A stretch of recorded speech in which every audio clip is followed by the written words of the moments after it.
Call the member for Robertson. Thank you, Deputy Speaker, and I rise to speak in support of the original motion as moved by the member for Forrest, which rightly recognises the importance of infrastructure to the future prosperity of our nation, especially for my electorate of Robertson. With around 1 in 4 people across the Central Coast commuting long distances to work each day, who leave early in the morning and return home late at night to their families, local families know all too well why we need the sort of infrastructure that this motion outlines. This includes transport projects focused on building local communities, connecting the regions and our cities, busting congestion and boosting productivity while creating local jobs. These are the sort of projects the Coalition has been delivering in my electorate, projects like North Connects, the M1-M2 missing link, and the M1 upgrades between the Carryong and Somersby interchanges. And there's more to come, thanks to the commitment that this government is making to deliver a record $75 billion investment in infrastructure across Australia. For the first time, the government is committed to a 10-year infrastructure investment pipeline, but unlike those opposite who talk of spending without any plan for the economy, we're taking a responsible approach to infrastructure funding and financing that ensures value for taxpayers. We are only committing funds that stack up economically and which deliver the outcomes we need from our transport infrastructure.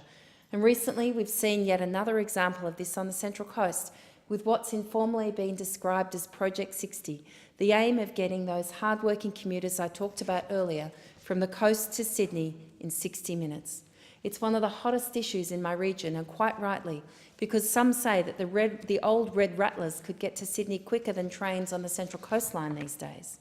There are, of course, a number of good reasons for the current speed issues, but if you're standing in a packed train with no mobile coverage and no seat, just staring at the carriage door, who can blame you for dreaming about a better way and asking your local members to help deliver it?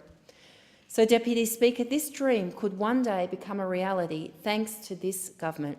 It was fantastic to stand alongside my state colleagues and local business representative Rod Dever at Gosford Station recently to commit funding with the New South Wales Government to help produce a detailed business case aimed at cutting down train travel times between Sydney and Newcastle.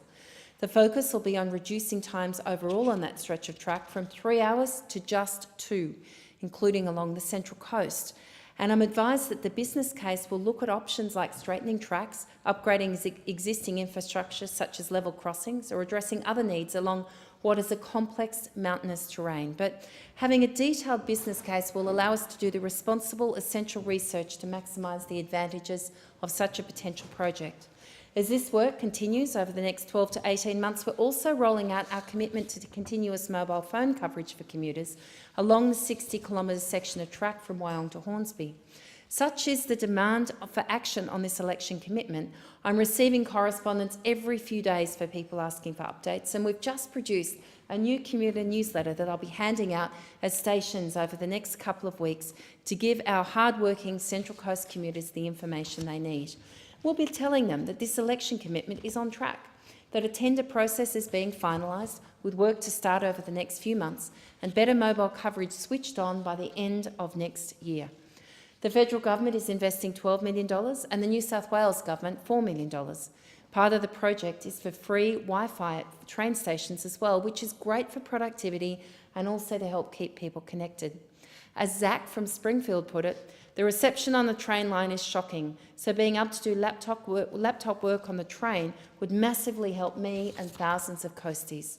And as the Prime Minister said, it'll make work time more productive, enhance leisure time and help families and friends connect. This is one of the most practical things we could do for families on the Central Coast.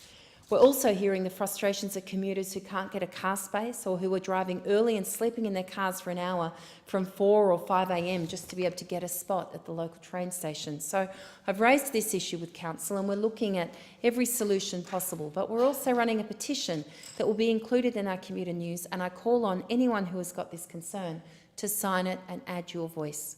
Finally, it must be highlighted that our commitment to these projects is underpinned by the strong economic growth that we've seen in this budget, which is flowing from our National Economic Plan. We can only pay for these vital projects projects that have a real and demonstrable difference to communities like mine by living within our means and by growing our economy. And I commend the original motion to the House. The question